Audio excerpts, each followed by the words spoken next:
Bom dia, bom dia, bom dia! Mais um Morning Call, o que esperar do mercado hoje? Eu sou o professor Wagner aqui da Francesca Educação Financeira e todos os dias a partir das 5h50 da manhã nós estamos aqui para falar sobre fechamento de mercado no dia anterior e as principais notícias que podem impactar o mercado financeiro tanto no âmbito político, econômico e corporativo. Desde já deixa seu like, se inscreve no canal, compartilhe esse conteúdo para que o YouTube entenda que ele é relevante e entregue aí a cada vez mais pessoas esse conteúdo aí de educação financeira e principalmente conteúdo aí para quem gosta de mercado financeiro ou trabalha no mercado financeiro e quer começar o dia bem informado. Obrigado pela sua companhia. Acesse também um dos nossos grupos de WhatsApp, onde você recebe esse material também em PDF, pode consultar a qualquer momento do seu dia. Hoje, dia 28 de julho de 2021, vamos olhar então um pouquinho para aquilo que aconteceu no mercado ontem, um dia de extrema volatilidade, assim como nós falávamos durante o nosso Morning Call ontem pela manhã, aonde as principais bolsas mundiais caíram, algumas inclusive despencando, né? Principalmente aí olhando para a índice Bovespa, que caiu mais de 1%, inclusive perdendo os 125 mil pontos que nós já não perdíamos há algum tempo. Além da própria CPI da Covid, a crise hídrica, mudanças aí nos ministérios, né, que acabam impactando a questão política, o fundo eleitoral aí que o atual presidente Jair Bolsonaro disse que iria vetar e agora aí pode ser que aprove aí um valor referente ao dobro do que foi na última campanha eleitoral, inclusive, e a reforma tributária, que também tem movimentado bastante os bastidores, mesmo em um período aí de recesso parlamentar, os investidores continuam apreensivos com o exterior, principalmente aí no dia de ontem. Aguarda-se muito aí a divulgação de juros e principalmente o pronunciamento do Jerome Powell, presidente do Fed, o Federal Reserve, Banco Central norte-americano, e principalmente o que tem preocupado muito é as questões regulatórias do governo chinês, que acabam aí atrapalhando bastante o mercado, uma grande saída de recursos e também redução aí do lucro das empresas lá na China, das indústrias na China. Tudo isso preocupou bastante aí, estressou bastante aí o mercado no dia de ontem, o que fez com que basicamente aí as ações globais aí, as bolsas globais fechassem em queda. A Europa mantendo-se aí com grande preocupação em relação à variante Delta, né? A própria questão da inflação e o resultado das empresas listadas nas bolsas europeias, que mesmo sendo positivo e mesmo com a divulgação lá do BOE, do Bank of England, né, o Banco Central da Inglaterra, de que não deve reduzir os incentivos aí nesse momento, mesmo assim as bolsas europeias caíram e nos Estados Unidos, após 6 dias aí de recordes, né, de altas consecutivas e recordes consecutivos nas bolsas americanas, também tivemos aí, por conta de toda essa preocupação com China e a expectativa aí do discurso de Powell, também tivemos um dia de quedas. Nem mesmo aí os resultados ou expectativa em relação aos resultados da Alphabet, que é a dona do Google, Apple e Microsoft, seguraram as bolsas no positivo no dia de ontem. Vamos olhar um pouquinho aí para essa questão de números e aí fica mais fácil aí para nós interpretarmos também e falarmos um pouquinho de tudo que aconteceu e a expectativa para o dia de hoje. Índice Bovespa ontem caiu 1,1%, chegando aí a 124.612 pontos. O dólar teve uma variação negativa aí, mas lateralizando a R$ 5,17, 0,03% de queda. Olhando aí para as bolsas americanas, a Nasdaq caiu 1,21% a 14.660 pontos, S&P 500 caindo 0,47 a 4.401 pontos e Dow Jones caindo 0,24 a 35.058 pontos, fechamento aí das bolsas americanas no dia de ontem. Olhando para a Europa, o euro teve uma queda de 0,21%, fechando aí na casa dos R$ 6,11. E olhando para as bolsas, o DAX na Alemanha caiu 0,64 a 15.519 pontos, o CAC na França chegou aí a uma queda de 0,71%, olhando aí para o fechamento de ontem a 6.531 pontos, e no Reino Unido a queda foi de 0,42% a 6.996 pontos. Já olhando para a Ásia, a China, como nós falávamos ontem pela manhã, ainda teve uma queda de 3,67%, acumulando aí fortes quedas, inclusive aí, uma forte queda de mais de 2% também na segunda-feira, preocupando bastante aí os mercados de forma geral. China fechou então a 14.093 pontos, principalmente olhando para essa questão regulatória aí que o governo chinês começou a fazer em diversos setores e preocupa bastante aí os investidores de forma geral. Por outro lado, em sentido contrário, o Japão aí segundo dia de alta consecutiva, né, após o feriado na semana passada, de quinta e sexta-feira. Japão ontem fechou com alta de 0,49% a 27.970 pontos a bolsa Nikkei lá no Japão. Cenário de cripto, ontem ainda tivemos Bitcoin em alta de 1,92%, mesmo em um cenário de queda das bolsas e dos principais investimentos globais, e o Ethereum uma alta de 0,08%, também se mantendo então as cripto nesse momento em cenário positivo. Lembrando aí que recente nós tivemos forte alta com a especulação de que a Amazon começaria talvez aí a receber ou aceitar pagamentos em criptomoedas, em Bitcoin, informação que inclusive inicialmente foi desmentida pela Amazon, né? Mas a gente aguarda as cenas dos próximos capítulos e fica de olho se o ditado é verdadeiro, que onde há fumaça há fogo. Olhando também para commodities, o petróleo futuro voltou a cair mais um pouco aí no dia de ontem. O Brent fechou em cotação de $73,78 e o WTI fechou a cotação a $71,91 o barril. Olhando também para o índice do medo, o índice S&P 500 VIX, que mede a volatilidade aí do mercado de ações, né? Com toda a volatilidade, com toda a mudança que nós tivemos ontem, ele disparou 10,13%, chegando aí a 19,36 pontos. Lembrando aqui o índice VIX, quanto maior o risco, pois existe maior volatilidade então no mercado de ações, então é um índice que sempre vale a pena ficar de olho. Continuando a falar de commodities, né? Ouro futuro aí continua abaixo de $1.800 a onça, fechou ontem um pouco mais alto, a $1.799,10 a onça.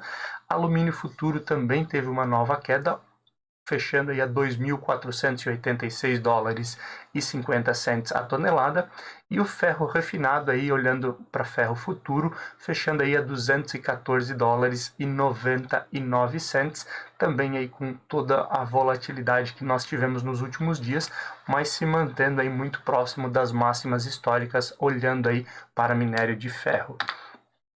Fechamento de ontem do índice Ibovespa, apesar de termos um dia pífio, né, como foi o dia de ontem, mas ainda tivemos algumas altas. CPFE3, né, que é voltada à área de energia, subindo aí 1,88% a R$ 26,48. Itube 4 subiu 0,98% a R$ 29,82. BBDC 4, que é Bradesco, subindo 0,78 a R$ 24,34. Copel CPLE 6, também voltada à área de saneamento e energia, subindo 0,66% e fechando a cotação em R$ 6,07. E ITSA 4, que é Itaúsa, que fechou aí a 0,62% de alta, com a cotação de R$ 11,25, fechamento das principais altas do índice Ibovespa no dia de ontem. Já as principais baixas, aí nós tivemos bastante movimentação, principalmente aí acompanhando as bolsas internacionais, como já falamos lá na abertura. A principal queda aí foi de CVC Brasil, CVC B3, que caiu 5,21% a R$ 22,92. Prio 3, PetroRio, caindo 4,26% a R$ 17,95. LWSA3, que é Local Web, que caiu 3,92% a R$ 26,16 no dia de ontem. BID11, Banco Inter, também caindo forte, 3,78% a R$ 76,78. E fechamos aqui as principais baixas com BRKM5, Braskem, que caiu 3,73% e fechou a cotação aí a R$ 58,00 cravadinho no dia de ontem, dia 27. Olhando para hoje, dia 28, nós podemos aí ficar de olho em algumas situações e alguns indicadores para o cenário brasileiro. Hoje nós temos divulgação do IPP, Índice de Preços ao Produtor. Vale a pena ficar de olho, inclusive porque essa semana nós ainda temos a divulgação do IGPM, que mede a inflação aí do atacado.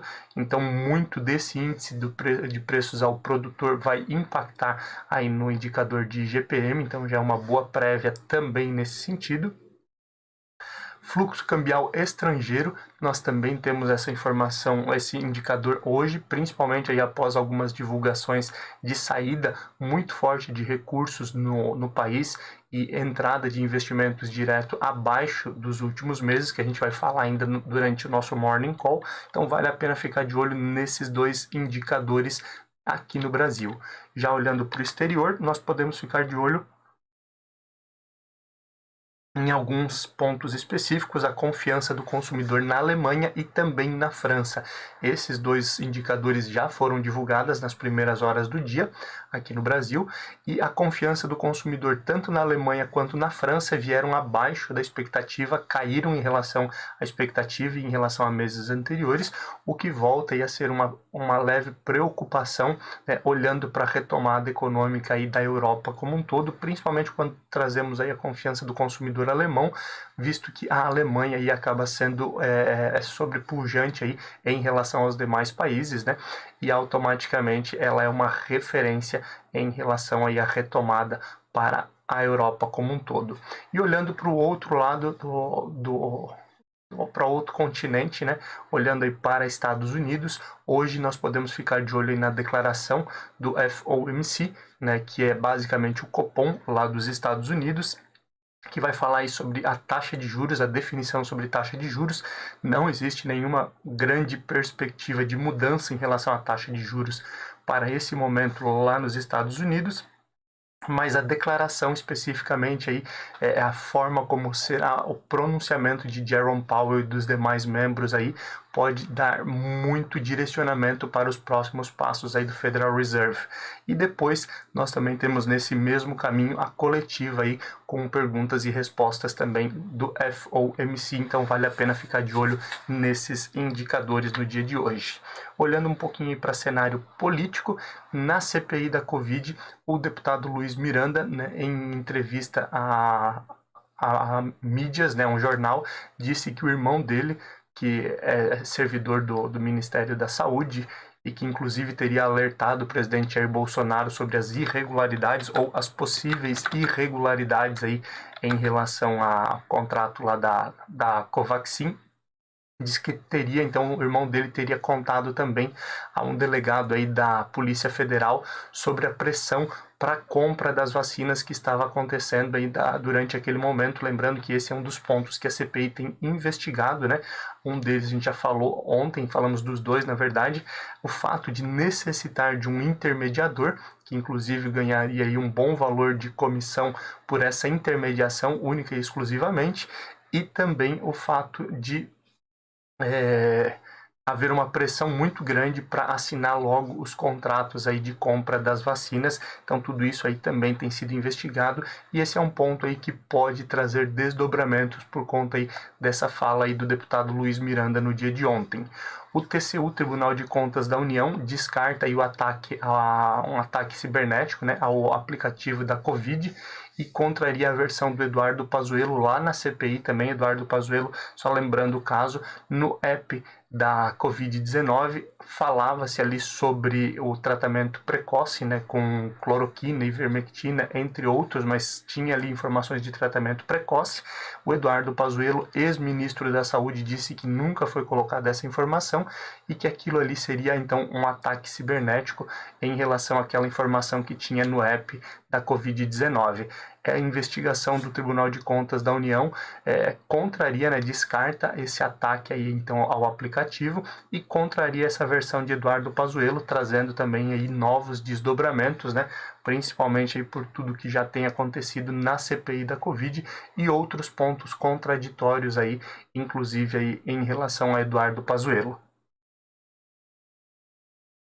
Após o governo aí ceder em relação ao imposto de renda, né, ou melhor dizendo, taxação de imposto de renda sobre dividendos, principalmente para fundos de investimento imobiliário, né, fundos imobiliários, o governo agora não quer novas concessões. Inclusive, essa semana, o governo, aí, através do ministro Paulo Guedes e sua equipe, se reúnem também com diversos setores para tratar um pouco mais sobre essa questão. Lembrando que, como a gente sempre fala aqui, devem ter novos desdobramentos sempre e muita negociação em relação à taxação de dividendos e à reforma tributária como um todo. Óbvio, as mudanças aí, principalmente na Casa Civil, para melhorar a articulação do Planalto com o Congresso, devem aí favorecer algumas dessas aprovações, mas ainda existe aí muita coisa aí que deve ser discutido e coisas que podem ser mudadas em relação ao projeto inicial. O Onyx Lorenzoni, que agora assumiu a pasta, né, ou irá assumir a pasta que antigamente era extinta aí do Ministério do Trabalho. O Ministério do Trabalho e Emprego, ele tinha ido ali para o superministério do ministro Paulo Guedes, havia sido extinguido então o Ministério do Trabalho e Previdência. Com as mudanças na Casa Civil, na Secretaria também geral do Planalto, acabou sobrando uma vaga ali onde estava o Onyx Lorenzoni e foi reativada a pasta. Então o ministro Onyx Lorenzoni, que já foi da Casa Civil também, deve aí assumir essa pasta nova, e uma das medidas que ele a princípio aí já falou e deve propor é o serviço civil voluntário para estimular emprego e experiência aí de jovens entre 18 e 24 anos.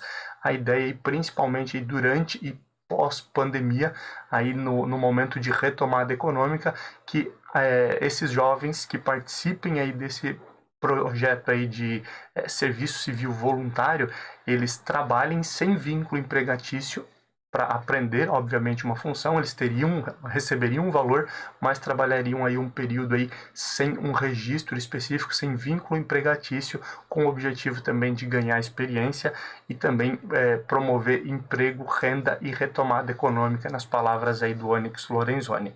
E o ministro do STF, Gilmar Mendes, ele enviou aí à PGR, a Procuradoria-Geral da República, um pedido de investigação ali do general Braga Neto, ministro da Defesa, por conta das ameaças às eleições, né?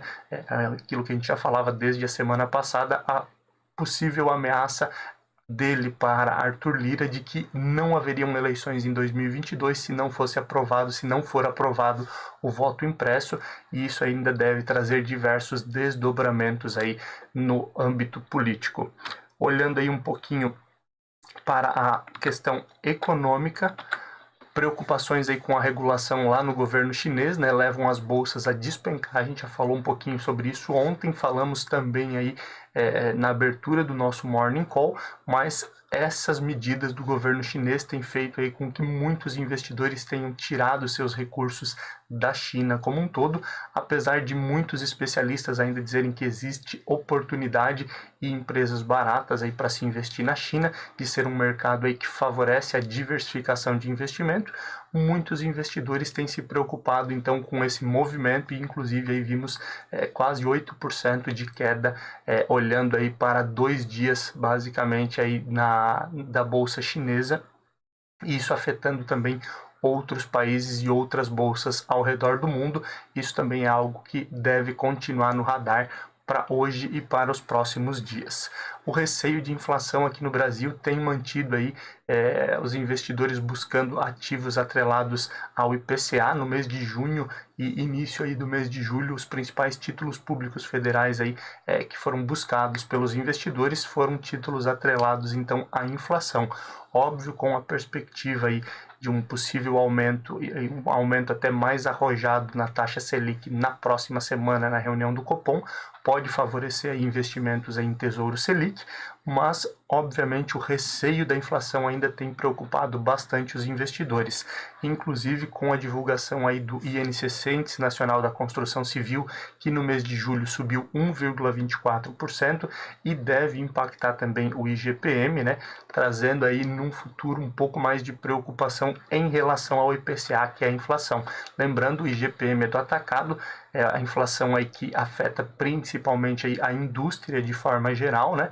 Mas lembrando que esses preços, esse aumento, normalmente ele é repassado para o consumidor, não imediatamente, mas posteriormente aí isso também pode impactar juntamente com a demanda de serviços que está reprimida por conta da pandemia e pode gerar ainda mais inflação para esse ano e para o ano que vem, obrigando aí o governo também a tomar medidas mais austeras em relação aí à taxa de juros. Hoje aí a grande expectativa do mercado é em relação ao pronunciamento do presidente do Banco Central norte-americano, Federal Reserve, o Fed, o Jerome Powell, aí ele deve falar, e a perspectiva, obviamente, aí o que ele vir a falar deve ter um peso muito grande aí para os mercados globais, principalmente aí falando em futuro, né, projeções aí de quando o Fed pretende mexer em taxa de juros e principalmente como o Fed vai tratar a continuidade aí de estímulos econômicos, se continua aí fazendo as recompras de títulos e qual a perspectiva aí para os próximos anos. Então aguardamos bastante aí nesse sentido o pronunciamento do presidente Jerome Powell lá nos Estados Unidos. O aumento de casos de Covid no Brasil e no mundo, né, principalmente olhando aí para a variante Delta aí, que tem preocupado bastante a Europa e a Ásia também. Tem preocupado também os investidores e economistas em relação aí à retomada econômica, e essa semana aí nós tivemos um nível recorde de mortes, né, desde abril de 2020, lá no início da pandemia.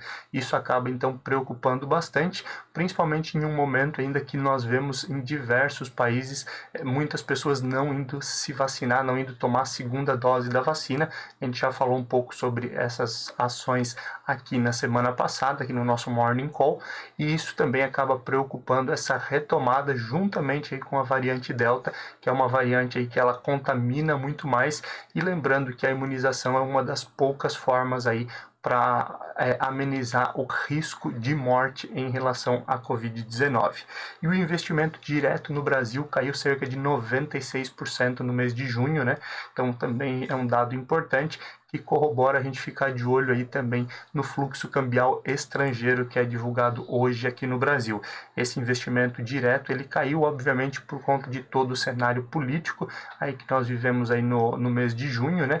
E essa desconfiança do mercado, juntamente com protestos contra o atual presidente, risco aí da questão de corrupção, CPI da Covid, entre outros pontos que acabam deixando o investidor estrangeiro também um pouco desconfiado e levando aí os seus recursos para outros países que tenham aí um risco semelhante, mas talvez aí um risco fiscal e político menor, ou que tenham uma maior atratividade em relação à taxa de juros.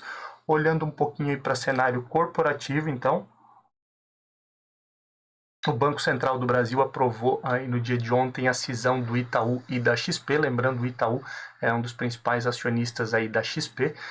Existe aí todo aquele movimento de mercado desde o ano passado, ali, quando houve a discussão do Itaú com o Benchimol, né, e cada um defendendo os seus funcionários, né, o Itaú acusando a XP dos assessores de investimento aí terem meta e dependerem aí do seu salário, principalmente aí, de vender produtos e serviços, enquanto o especialista do Itaú não tinha. A XP contra-atacando, inclusive enviando um colete para quem fizesse TED aí e postasse uma TED de R$100 pelo menos para a conta da XP, e eles encaminhariam um colete da XP. Toda essa briga, toda essa discussão que tomou conta das mídias no ano passado, agora também aí finalizando com a cisão aí de Itaú e XP, que deve trazer mais concorrência e, obviamente, principalmente o Itaú, buscando cada vez mais o seu espaço, né? Espaço que, inclusive, aí foi roubado em relação a clientes da pela própria XP. Então esse movimento também deve movimentar o mercado bastante aí nos próximos meses. Olhando aí um pouquinho para a divulgação de resultados, que nós já tivemos aí muitos resultados de balanços divulgados aí desse segundo trimestre de 2021, o Carrefour teve uma queda aí no lucro, né, cerca de 17%, mas por outro lado a rede Assaí, rede de atacados, né, tem uma alta nas vendas, mostrando também uma mudança no perfil do consumidor, que tem buscado às vezes marcas mais em conta para poder aí passar mais tranquilo por esse momento aí de pandemia, esse momento de crise econômica também que nós vivemos. Ontem tivemos divulgação também do balanço da Companhia Siderúrgica Nacional e o lucro da empresa aí subiu mais de 1.300% no segundo trimestre, muito obviamente aí por conta da demanda aí por minério de forma geral e também o aumento nos preços, né? Tudo isso aí gerando mais de 1.300% então de aumento no lucro em relação ao mesmo período do ano passado. O administrador da massa falida ali da MMX, na empresa do Eike Batista, pediu bloqueio judicial dos bens do Eike, principalmente aí para garantir alguns pagamentos. Isso também deve movimentar, lembrando aí que recentemente a gente teve aí decretada a falência de outras empresas aí também do Eike Batista, e também tivemos aí lá no início do ano, né, movimentos específicos de forte valorização das empresas, também num movimento especulativo para tentar aí retomar a força dos papéis das empresas do Eike Batista, a OGX, MMX, e a outra que agora eu não vou lembrar o nome bem certinho. Ontem aí a gente teve divulgação lá nos Estados Unidos dos balanços de Apple e Alphabet. A Alphabet, lembrando, aí é a dona do Google, né? As duas tiveram lucro recorde no segundo trimestre, a Alphabet também superando aí as previsões dos especialistas em relação ao seu resultado, e como a gente falou, nem isso, nem essa expectativa ontem segurou as bolsas norte-americanas, mas hoje pode ter um reflexo positivo em relação a esse resultado. Falando em resultado, hoje temos divulgação de resultados do segundo trimestre aí de algumas empresas e vale a pena ficar de olho. Vale, Movida, Log, Multiplan, Odontoprev, Santander, que é a primeira das instituições financeiras dos grandes bancos aí a divulgar balanço aí nesse segundo trimestre, desculpa, Smiles, Kepler Weber, VEG, uma das queridinhas da bolsa também, Duratex e Pão de Açúcar. Então vale a pena ficar de olho nesses resultados, principalmente aí porque eles podem movimentar o mercado de forma geral. Agora são 6h18 da manhã, vamos olhar um pouquinho aí para cenário de abertura e fechamento de mercado. Após 2 dias aí de forte queda nas ações das bolsas chinesas, hoje nós tivemos aí um pouco mais de tranquilidade, mesmo em meio a muito receio aí dos investidores, e a bolsa chinesa fechou aí com queda de 0,05%, lateralizando, né, chegando aí a 7,21% aí de queda na semana. Então fechou aí a 14.086 pontos, um pouco mais de tranquilidade para o mercado asiático, pelo menos olhando aí para a China, que nesse momento aí causou um susto muito grande aí por conta da regulamentação e tudo aquilo que a gente já falou aí durante o nosso Morning Call. Olhando por outro lado aí para o Japão, que também nesse momento já tem as bolsas fechadas e veio aí de 2 altas consecutivas, também aí agora sofrendo reflexo aí das quedas na bolsa chinesa. A bolsa Nikkei no Japão caiu 1,39%, fechando aí o pregão a 27.581 pontos. Olhando aí para as demais bolsas, nesse momento aí, olhando principalmente para a Europa, uma perspectiva de altas nesse momento, principalmente aí puxadas aí pelo bom resultado das empresas listadas na Bolsa Europeia. Depois de 2 dias de forte queda, nós temos aí o DAX na Alemanha nesse momento subindo 0,25, o CAC na França subindo 0,80 e no Reino Unido a alta nesse momento é de 0,20, então trazendo um pouco mais de tranquilidade para os investidores nesse momento, nessas primeiras horas aqui do nosso dia. Olhando para Estados Unidos, o pré-market lá indica aí uma perspectiva de alta também.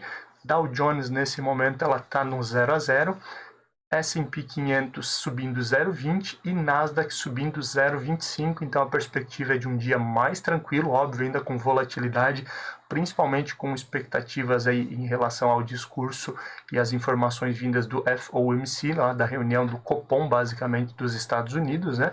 E tudo isso a gente fica de olho e amanhã volta a conversar aqui sobre como isso impactou o mercado. Índice Ibovespa deve seguir as bolsas norte-americanas nessa perspectiva de alta, mas lembrando que o noticiário interno aí pode potencializar ganhos ou perdas, principalmente aí com o cenário político que nós vivemos nesse momento aí com bastante incerteza aqui no país. Obrigado pela sua companhia, tenha um ótimo dia e nos vemos amanhã a partir das 5h50. Então deixa seu like, se inscreve no canal e compartilha esse conteúdo aí para que o YouTube entregue a cada vez mais pessoas. Tchau, tchau!